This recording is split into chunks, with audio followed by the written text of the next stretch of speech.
welcome. So today we have a very special episode for you. We have Dr. Dame, a registered clinical psychologist and instructor with nearly 30 years of experience working with clients of all ages. She has been employed with the Alberta Health Services for 20 years, and during that time she worked with families, children, and schools for 10 of those years. She also teaches at Athabasca University in her clinical counseling program. Dr. Dame is passionate about psychology and helping people navigate challenging life circumstances. A fun fact about her is she loves to go camping and fishing with her family. Welcome, Dr. Dame. Thank you. It's a I love pleasure to fishing be too. here. It's so great to have you because the mission of this whole initiative for me is to find a way to support parents and to help them. And today we're going to talk about positive mindset and emotions, like practical ways to deal with all the uncertainties that are going on right now for parents. So this is our mission. I'm Pearlie from Young Innovators, and we wanted to start a project that would help parents and also help our local community. So this is our initiative to contribute forward to our community.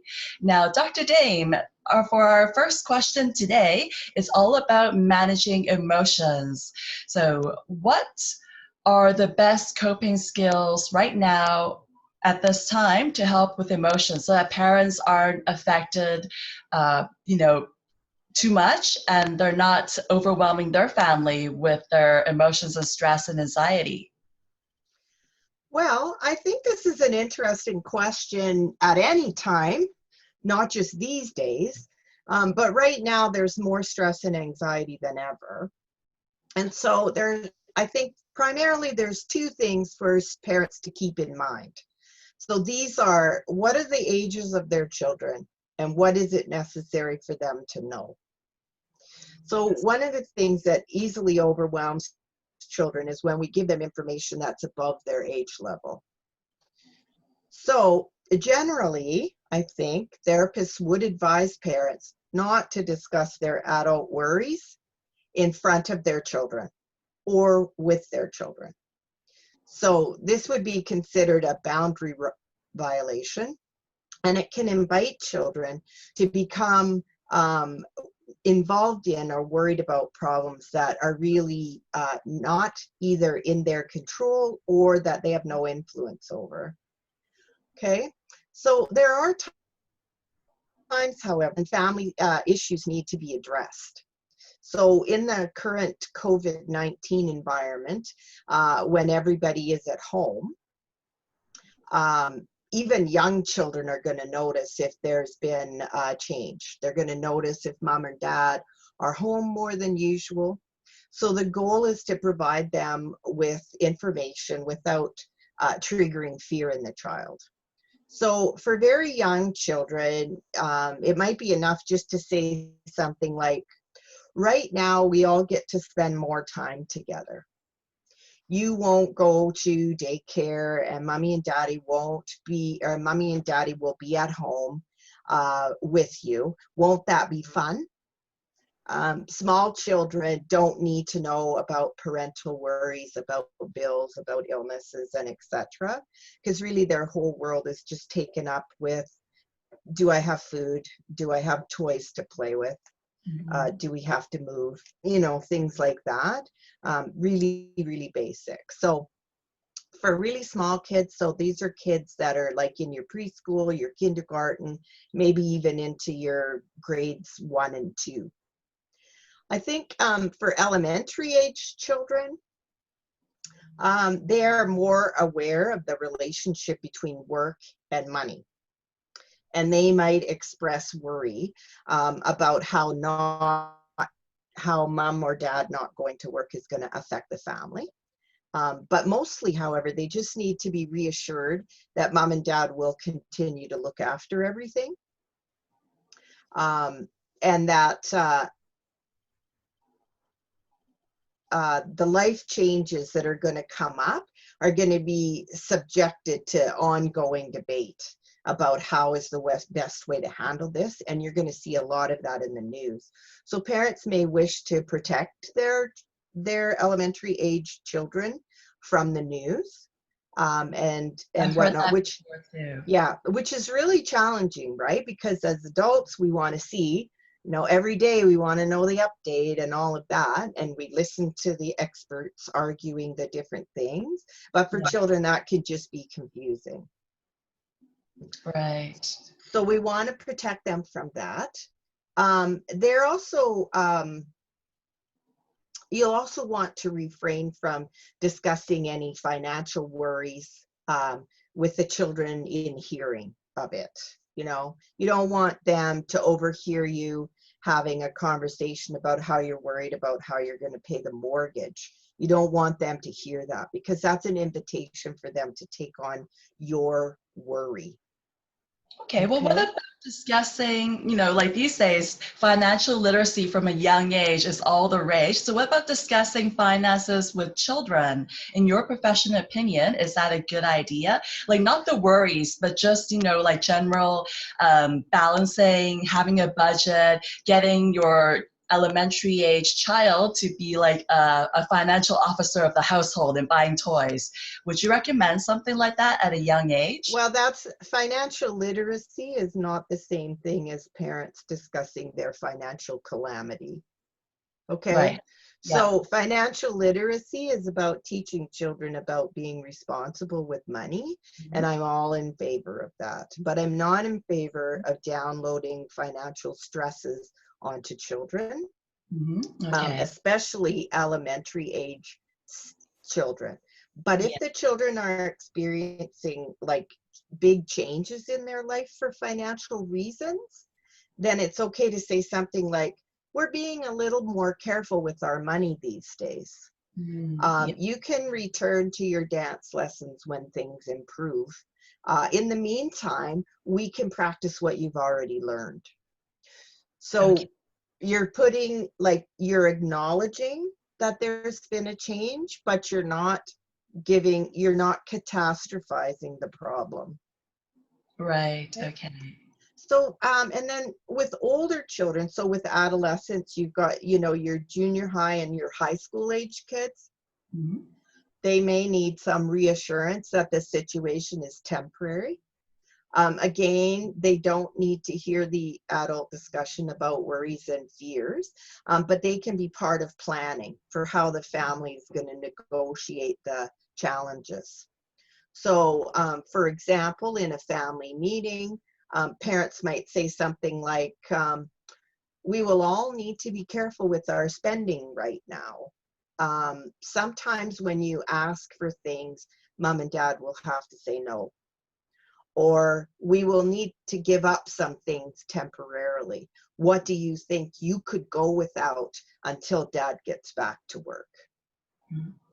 So that's an invitation for them to be part of the problem solving with in a way that's manageable for them and that provides some agency for them.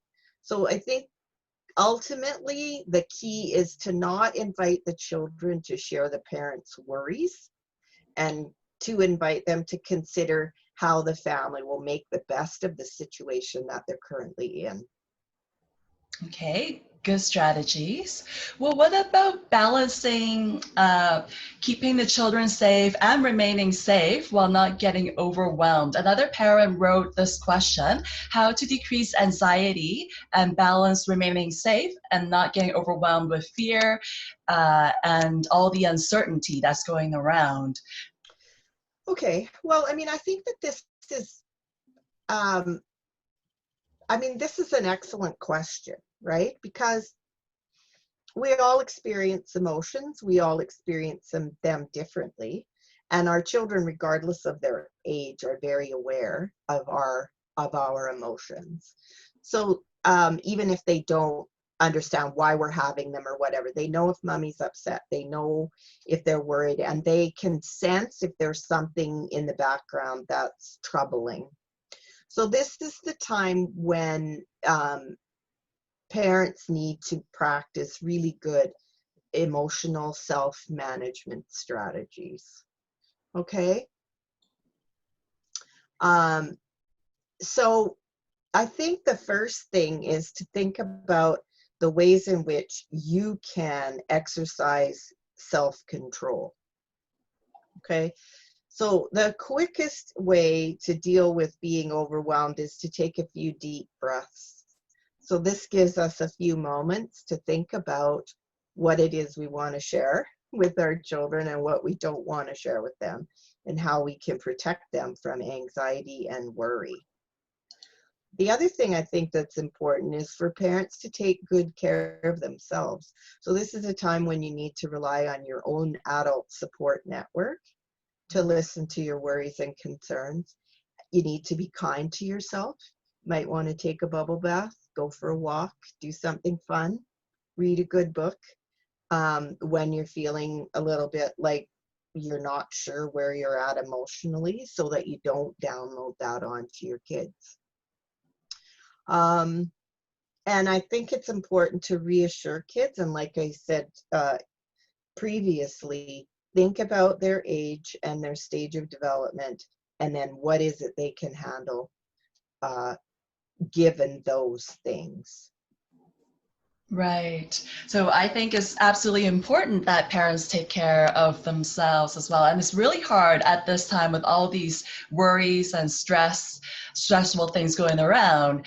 But, there's this quote that I always follow. In an airplane emergency, parents are told that they have to put that mask on themselves first. And I think that analogy is so true, because if they cannot take care of themselves, then they don't have the room to really be at their best for their children, for their family, for everything in their life. Mm-hmm. Well, Dr. Dame, these days, social isolation is a concern, especially with all of the online learning and social distancing. So some parents say that virtual connections are not the same, and they've been noticing that their child is a little bit more prone to depression, anxiety, and stress at this time. So, with all of the parents whose children are not going back to school this fall, but are rather doing homeschooling instead, what are your thoughts on this, and how can the parents give their children enough attention when they themselves are just worn out and also feeling stressed, anxious, and depressed themselves? Well, I mean, I think this is a good question. And these are really, I'm glad people are thinking about these things, because in the past, most people, I think, felt that their children didn't really feel these things and notice these things. So I'm glad people are asking them. So as human beings, we are social creatures. And so we actually really need to have interaction with other people. What I think we have in our culture erroneously come to the conclusion, however, is that children need to be have access to other children, and this by itself is not necessarily the case. So they need human interaction, but they don't necessarily need to have lots of time with children their own age. So the relationship that the parents and the children have in the isolation is equally important, if not more so. So parents can do a lot to help their kids weather the isolation. So for example, creating opportunities for them to have fun. So that's either within their family bubble, or by creating opportunities for them to play virtually. And I know it's not exactly the same, but in my experience, it is a reasonable facsimile. Attending school online by itself is not a significant problem. It's what happens in the free time that's more important. So the learning time is the learning time, and I think that that's really important. And the interactions that they have with their teachers and their classmates online is important for the learning activity. But in terms of socially, I think that it's more, that's the more important time. So so there's a lot of pressure on parents right now to fulfill so many needs for their children that they haven't had to do in the past. However, I think historically it's important to recognize that, when we lived in more agricultural societies, children were at home. They were at home with their parents. They Yes. rarely ever saw other people. And they did stuff with their parents. They learned skills for work. They were involved in having responsibility for certain tasks around the home. And I think that these things are equally important for kids now. So I think that if you have a child who is feeling kind of bored or doesn't have something to do, you know, going out in the backyard and teaching them about power tools, or going into the kitchen and baking together, are reasonable ways to spend time. I think it's also important to develop routines for them and having periods of time for play with their parents. You know, family game nights, going out into nature, going for a hike, going bike riding.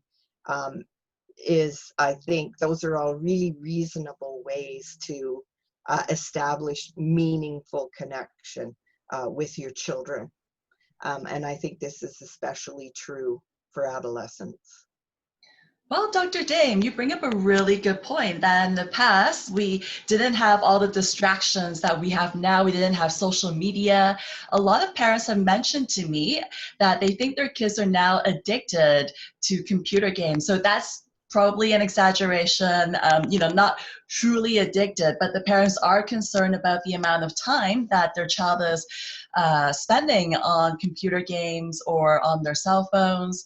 So what do you think about the root causes of all of this? Is it because of the way that technology is overtaking our lives nowadays, so we're less likely to communicate as a family compared to, the agricultural times? Or is it because there's something that, that's not being addressed in that child, so it's like the computer game is a type of coping mechanism for them at this time?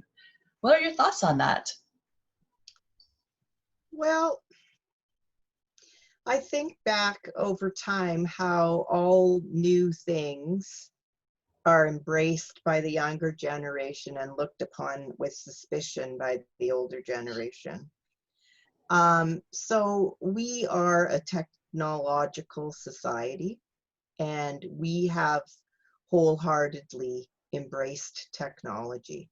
And so for that reason, it is not surprising that our children are embracing technology at higher and higher levels.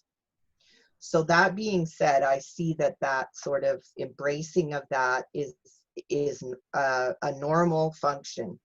And as people, we want to be engaged. We want to be engaged in activity. And so we will engage where we can. So for young people, that is through technology. Now, do I think that that's a problem? Not in and of itself.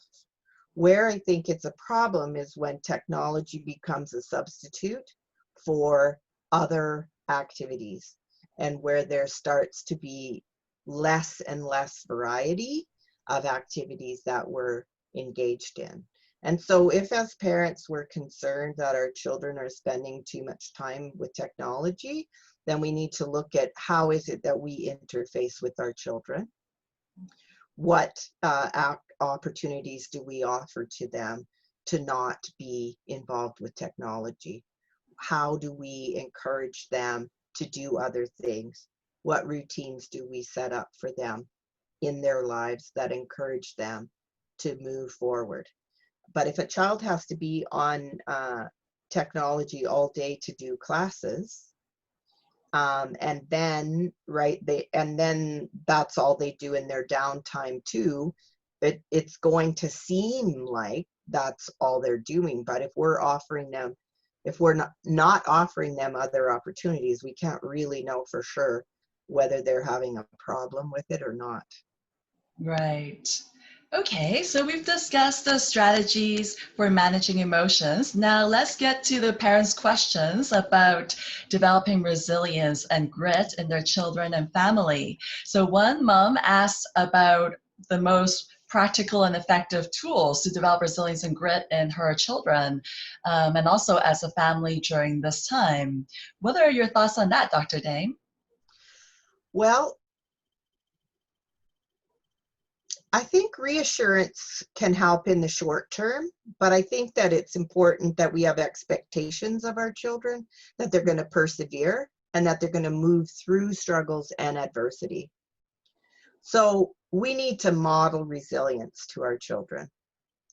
And we need to teach them how to solve problems. So resilience by itself is not, it's not something you either have or don't have. Resilience is something that you learn. And all of us will learn differing levels of resilience based on who we are as people and the ways in which those things were modeled for us. So if our parents see every problem as a catastrophe, we're going to respond to every problem as a catastrophe. If our parents react to problems as opportunities for change or opportunities to learn something new, we're going to develop that approach. So I think that we can start, first of all, by considering the age of your children. So how old are the kids that you're parenting? And then how are you going to provide information and support based on what they're able to do developmentally? So developmentally, our brains grow over a period of time. Basically, our brains are always growing and developing from the cradle to the grave, but the significant period of human brain development is between birth and age 25. So there's a big window there to consider, okay, what's possible? How does my child think at this point in their lives? And then what is it that I can do to encourage them and support their developmental capabilities? So for young children, we can point out the positive aspects of a negative situation and then act on that with them. So having fun anyway. So mommy and daddy aren't going to go to work and you aren't going to go to daycare, but we're going to spend more time together. Won't that be fun? And then Right. we're going to act, that way. Okay. With older children, we can share strategies for getting through adversity. So yes, we acknowledge, yeah, this is uncomfortable. Yes, we acknowledge that I know you miss your friends. What is it we can do to make this a positive time anyway? How can we choose to spend our time that's gonna leave us feeling good and fulfilled at the end of it? And how is it that we can say, yes, we're all in this together. Yes, we're going to get through this. And for adolescents, I think we invite them into active problem solving and to participate as an active member of the family. So problem solving skills are really, really important. And I think that we don't give children enough training in how to go about solving problems, but we have a high expectation on them that they're going to. So I think we need to teach them, how is it you solve problems? Because if you feel like you have the ability to solve a problem, then you're going to feel like you have resources in the face of whatever challenge you have. Well, Dr. Dame, how would you recommend a parent start with training their child to solve a problem? Like, what is a gentle way to ease them into it? Okay. Well, I think in the beginning, especially with small children, is to ask them, a lot of, not a lot of questions, but just to ask them, what did they think about things? What did they feel? What did they think they could do? So children are pretty basic in the sense that they see everything in the world in relation to themselves and the benefit for themselves. So encouraging them to broaden that thinking a little bit at a time. So an example might be the early teaching of negotiation.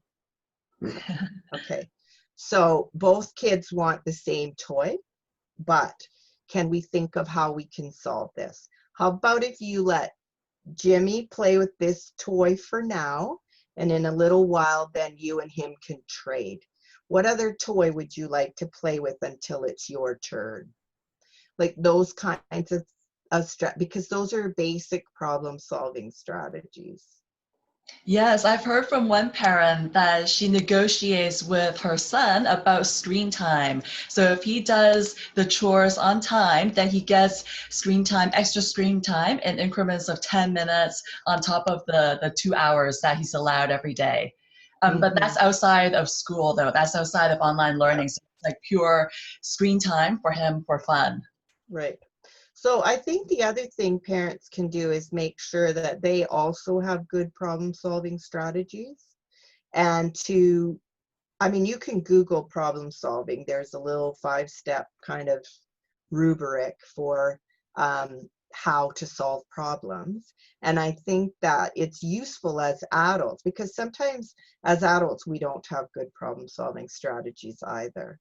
And that definitely does affect our feeling of efficacy or our resilience in a situation. Definitely. Well, some parents have been struggling with their career, and I know that a few have lost their jobs.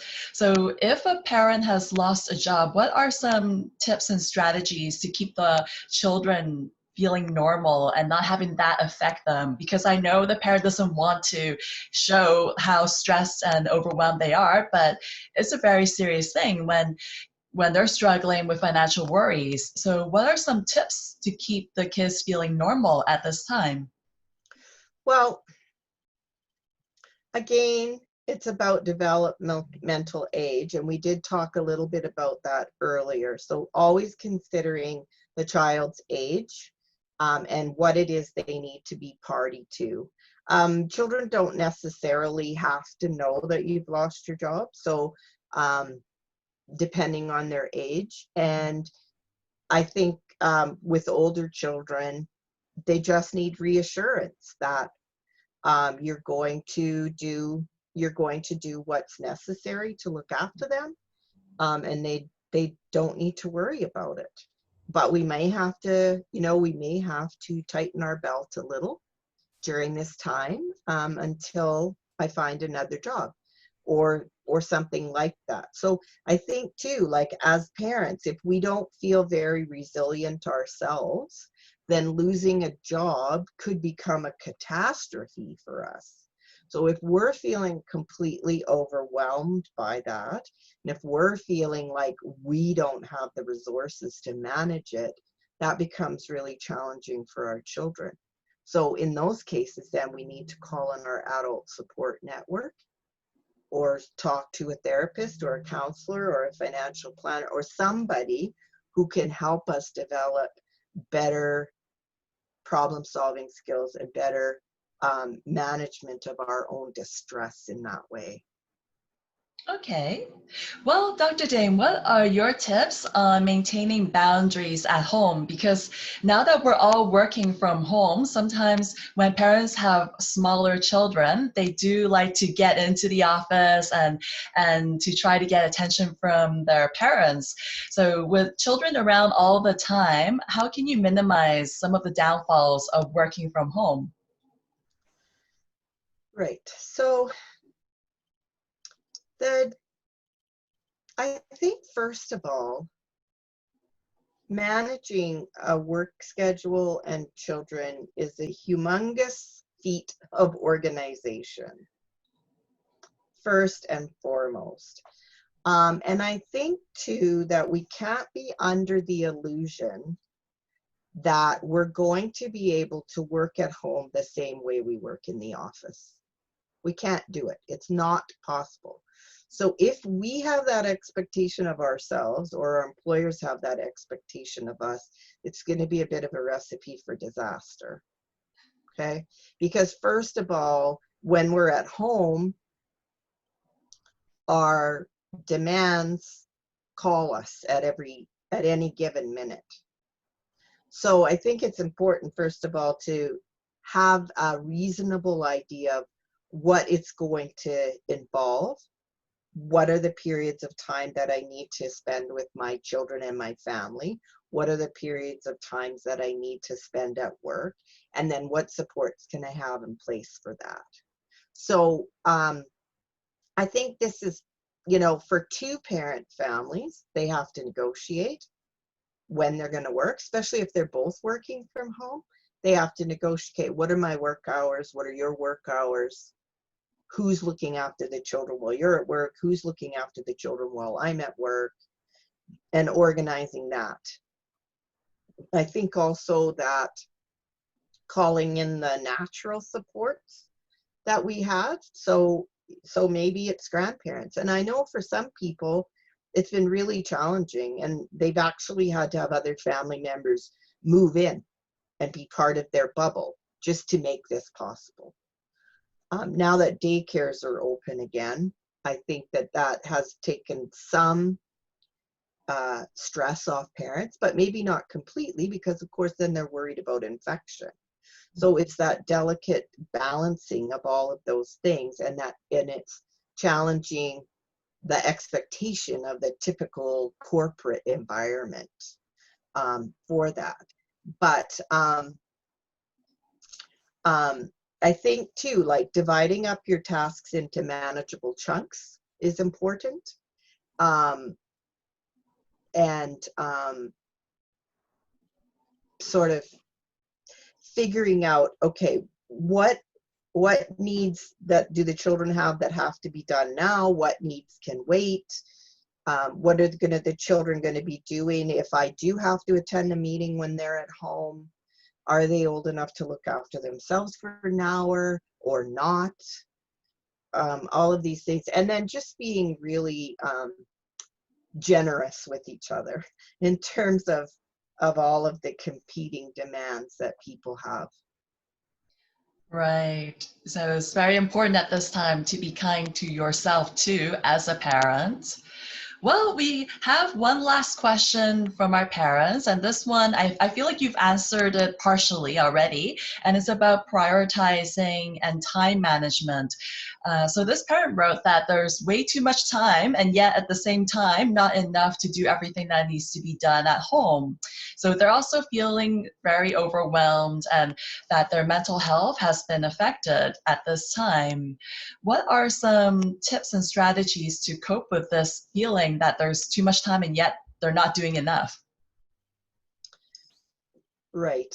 So again, this comes down to the idea of, what do we expect? What do we expect of ourselves? What do we expect of others? So many of us have worked for many, many years in the model. You get up in the morning, you get your family off, you out the door to the office, you're there all day.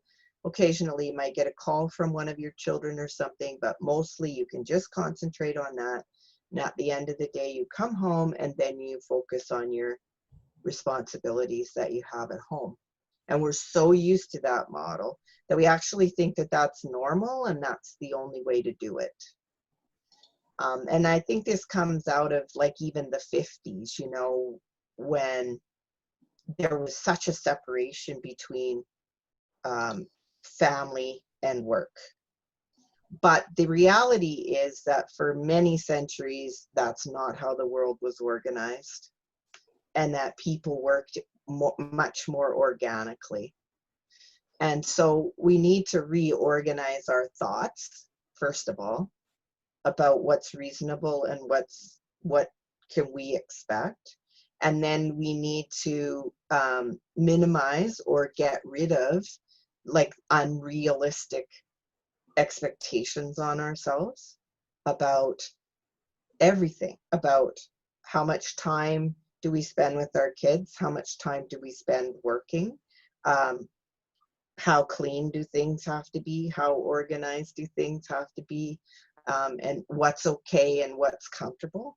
Because even though we might be home 24 hours a day, certainly we have to sleep 8 of those, so we're down to 16, right? And we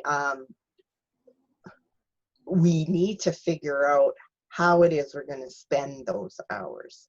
So it's actually just just like having a budget for money. We're going to have a budget for time. It's called a schedule.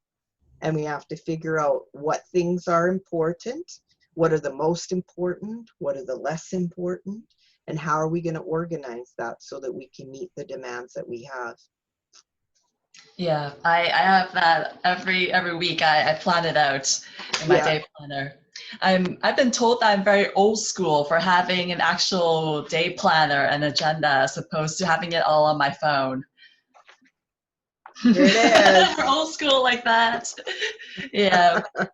All right. So today, Dr. Dane gave us some evidence-based tips for a positive mindset from a psychologist's perspective. She told us tips and strategies on how to manage emotions during this uncertain time, as well as practical ways to deal with change. Now, Dr. Dane, do you have some easy and fun challenges that you would like to recommend to parents and their children this week to implement after watching our video so that they can have a positive mindset and to have a positive emotional health today? I think I do. I think it's really important to schedule time to be together as a family and to have fun together. I think that's the big thing, because if you have that foundation of fun and enjoyment, I think you have a lot of room then for negotiating the other things that you have to navigate. And I think also that parents need to negotiate with their employers about what's reasonable and possible. I think one of the interesting things about this period of time is that it's been discovered that people working at home are actually more efficient, not less.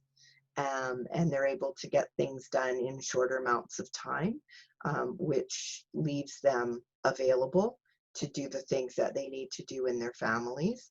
And so this has been maybe one of the positive outcomes of this forced period of time in which we've had to try to do everything from home. Okay, so there we have it. 2 fun challenges this week. Make sure you schedule some fun time as a family and also talk to your employers about ways that things could be done better too. All right. So thank you very much, Dr. Dame, for your time and for sharing with us your professional advice on all of these issues that have come up recently for parents. Well, thank you for having me. I really enjoyed it. Well, bye, parents. Hopefully you have some tips and strategies for you this week. We'll see you next time. Take care.